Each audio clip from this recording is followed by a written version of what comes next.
ओम नमः शिवाय। मति अनुहारी सुबारी गुण गण गणि मनन हमाय। सुमेरी भवानी शंकर कह कवि कथा सुहाय। श्री तुलसीदास जी कहते हैं कि मैं अपनी बुद्धि के अनुसार इन गुणों के समूह रूप श्रेष्ठ सुंदर जल में अपने मन को स्नान कराकर और महादेव जी तथा श्री पार्वती जी का स्मरण करके यह सुहावनी कथा कहता हूँ।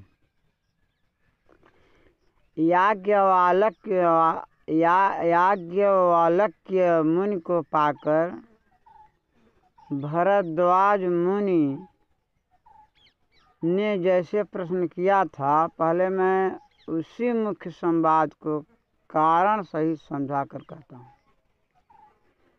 श्री भरद्वाज मुनि प्रयाग में वास करते थे, जिनका श्री रामचंद्र जी के चरणों में अत्यंत गहरा प्रेम था। वे एक उच्च कोटि के तपस्वी, सम दम तथा दया की खानी और परमार्थ मार्ग में भगवत चर्चा में बहुत ही प्रवीण।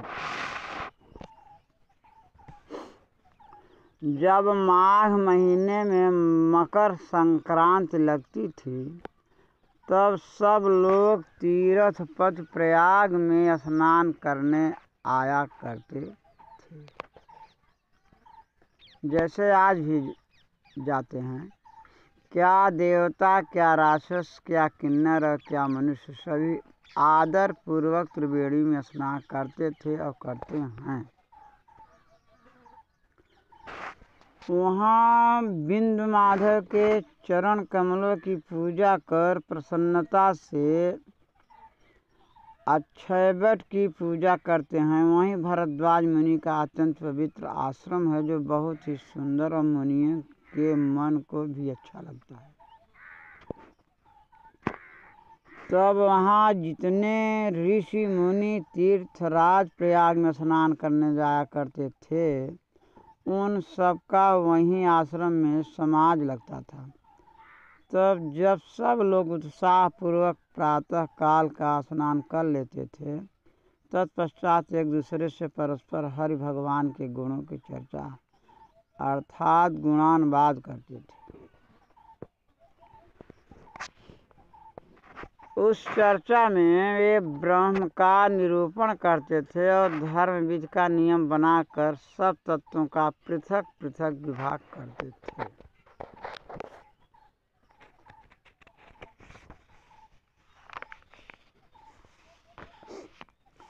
इस प्रकार सारे मकर भर स्नान करके फिर सब लोग ऋषि मुनि अपने अपने आश्रम को चले जाते थे। प्रतिवर्ष ऐसा ही आनंद हुआ करता था।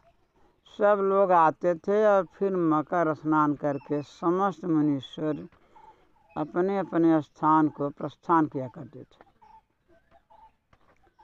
एक बार जब मकर भर स्नान करके सब मुनीश्वर अपने अपने आश्रम को चले गए, तब उनमें से याज्ञवल्क्य मुनि, जो परम ज्ञानी थे, उनका पांव पकड़कर भरद्वाज ने विनयपूर्वक उन्हें रोका।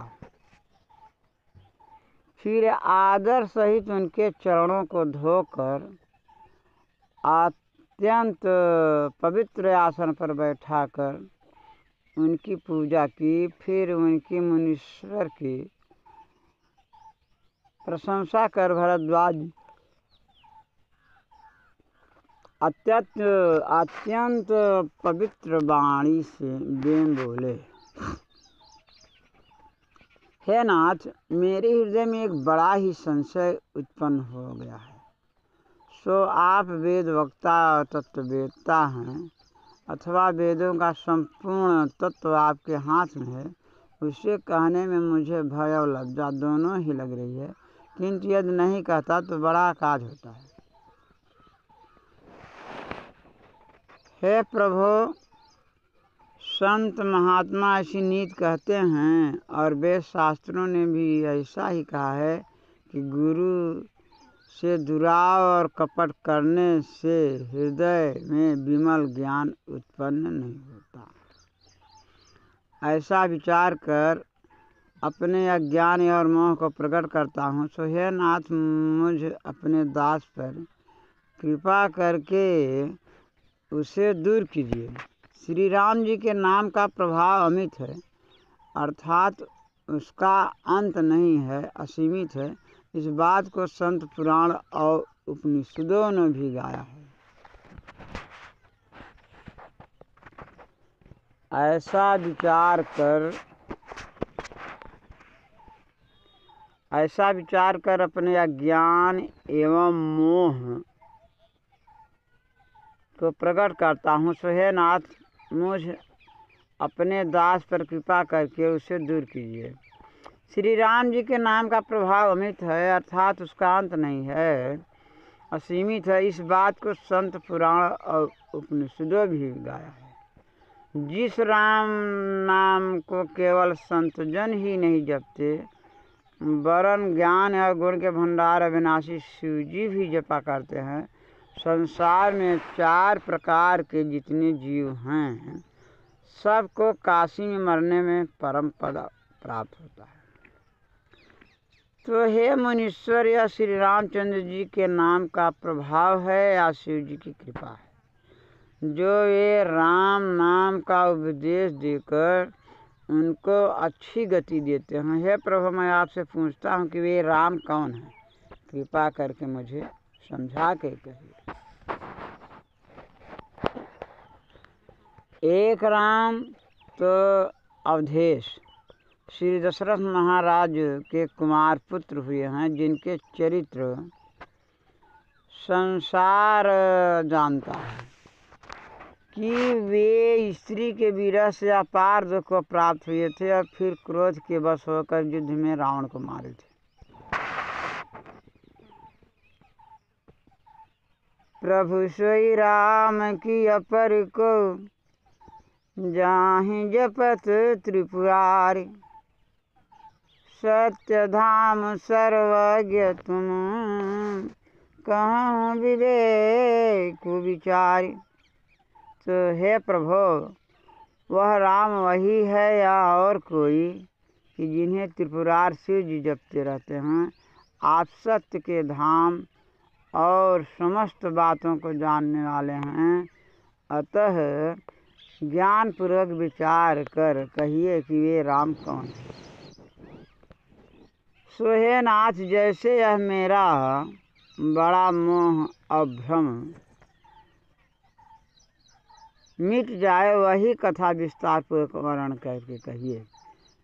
तब याज्ञवल्क्य मुनि ने मुस्कुरा कर कहा, तुम्हें श्री रामचंद्र की तो सारी प्रभुता ज्ञात है, अर्थात तुम सब कुछ जानते हो, क्योंकि तुम मन, कर्म और वचन से राम जी के भक्त हो।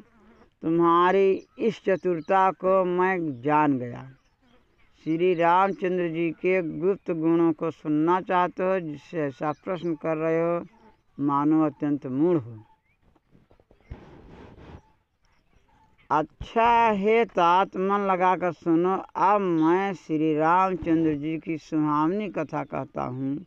श्री रामचंद्र जी की यह कथा महामोह रूपी विशाल महिषासुर के लिए कराल कालिका देवी है।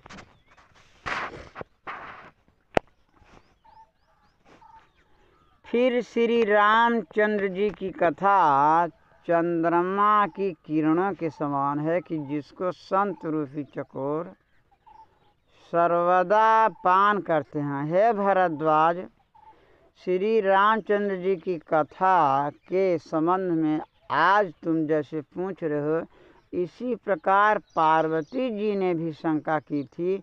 तब श्री महादेव जी ने कहा था, कहा हूँ सुमत अनुहारी अब कहूँ सुमति अनुहारी। अब उमा शंभु संवाद भयहु समय जही है तुझही। सुनु मुनि मीटहि विषाद। अब मैं वही शिव पार्वती संवाद अपनी बुद्धि के अनुसार कहता हूँ कि वह जिस समय और जिस कारण से हुआ, हे मुनि सुनो, उसके सुनने से तुम्हारा विषाद नष्ट हो जाएगा।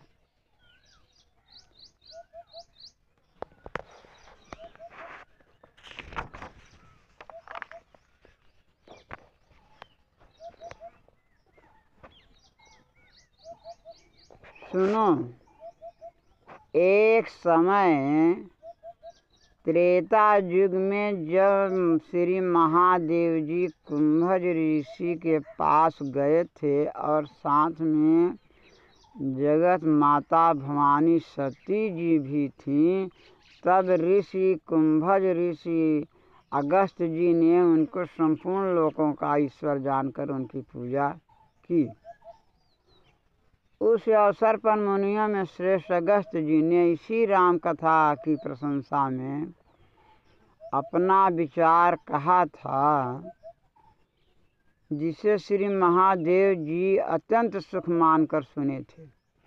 इसी अवसर पर मुनिदेव के पूछने पर जब श्री महादेव जी ने समझ लिया कि मुनि जी इसके पात्र हैं, तब उन्होंने अत्यंत सुहानी भगवत भक्ति का वर्णन किया था। इस प्रकार परस्पर श्री रामचंद्र जी का गुणानुवाद करते हुए जब वहाँ शंकर जी को कुछ अधिक दिन व्यतीत हो गया, तब वे मुनि अगस्त जी से विदा मांगकर साथ में दक्ष पुत्री श्री सती जी को के लिए अपने घर कैलाश पर्वत को चले। उस समय पृथ्वी का भार हरण करने के लिए भगवान रघुकुल में अवतार ले चुके थे और पिता के वचन को सुनकर राज्य से उदासीन हुए अविनाशी, जिनका कभी नाश नहीं होता, दंडक वन में विचरण कर रहे थे। हृदय विचारत जात हर कहीं विधि दर्शन होई। गुप्त रूप अवतर प्रभु गए जान सब कोई। इधर शंकर जी अपने मन में यह विचार करते हुए मार्ग में चले जा रहे थे कि किस प्रकार प्रभु का दर्शन होगा। भगवान गुप्त रूप से प्रकट हुए हैं, यह बात सब लोग भली भांति जान गए हैं। शंकर उरयति क्षोभ सती न जानहि मरम सोई। तुलसी दर्शन लोभ मन डरु लोचन लालची। श्री शंकर जी के हृदय में तो ऐसा अधिक क्षोभ तर्क वितर्क हो रहा था, और इधर सती जी इसका कुछ भेद नहीं जानती थी। किंतु तुलसीदास जी कहते हैं कि उनके मतलब भगवान के दर्शन के लालची नेत्र भी नहीं मानते थे। इधर शंकर जी अपने मन में यह विचार करते हुए चले जा रहे थे कि रावण ने तो ब्रह्मा जी से यह वरदान मांग ही लिया है कि मैं मनुष्य के हाथ से मारा जाऊं। तो भगवान श्री ब्रह्मा जी के वचनों को पूर्ण किया चाहते हैं। ऐसी अवस्था में यदि उनका दर्शन करने नहीं जाता हूँ तो मन में पछतावा ही लगा रहेगा, ऐसा विचार करते थे। परंतु किसी प्रकार भी बात बनती न थी, अर्थात किसी निश्चय पर न पहुँचते थे, क्योंकि इस प्रकार महादेव जी चिंता कर ही रहे थे कि उसी समय रावण ने जाकर नीच मारीच को अपना साथी बनाया। साथी बनाते ही वह तुरंत कपट मृग हो गया, इसका कोई ऐसा भी अर्थ करते हैं कि रावण बड़ा तांत्रिक था मारीच को अपना साथी बनाते ही उसने रावण ने अपनी योग्य विद्या से माया मृग बना दिया उस मारीच को। उस मूढ़ ने छल पूर्वक श्री जानकी जी को तो हरण कर लिया, परंतु उसे यह नहीं ज्ञात हुआ कि प्रभु श्री रामचंद्र जी का प्रभाव कैसा है। श्री रामचंद्र जी मृग के पीछे गए और थोड़ी देर में ही उसे मार कर, मतलब माया मृग मारीच को, भाई लक्ष्मण जी के सहित लौट आए। देखा तो आश्रम शून्य है। तब आश्रम को देख उनके नेत्रों में जल भर आया। तब बिरही मनुष्य के समान दोनों भाई श्री रामचंद्र जी और लक्ष्मण जी श्री सीता जी को जंगल में खोजने लगे। जिसको मिलाप और विछोह का दुख कभी नहीं हो सकता, वह भी प्रकट रूप में बिरही से दिखाई दिए। अति विचित्र रघुपति चरित जानहि परम सुजान, जे मति मंद विमोह बस हृदय धरहि कछुआन। इस प्रकार श्री रामचंद्र जी का चरित्र अत्यंत विचित्र है, जिसको अच्छे जानकर अनुभवी ही जानते हैं। वे क्या जानेंगे जो मोह फांस में बंधे हुए हैं और जो हृदय में और ही कुछ धारण किए हैं। उसी समय श्री महादेव जी ने श्री रामचंद्र जी को नेत्र भर देख लिया, परंतु देखते ही उनके हृदय में ऐसी अधिक क्षोभ उत्पन्न हुआ कि एक टक उनके सौंदर्य शोभा को देखने में लगे रहे और कुसुमय जानकर चिन्हारी जान पहचान नहीं किया।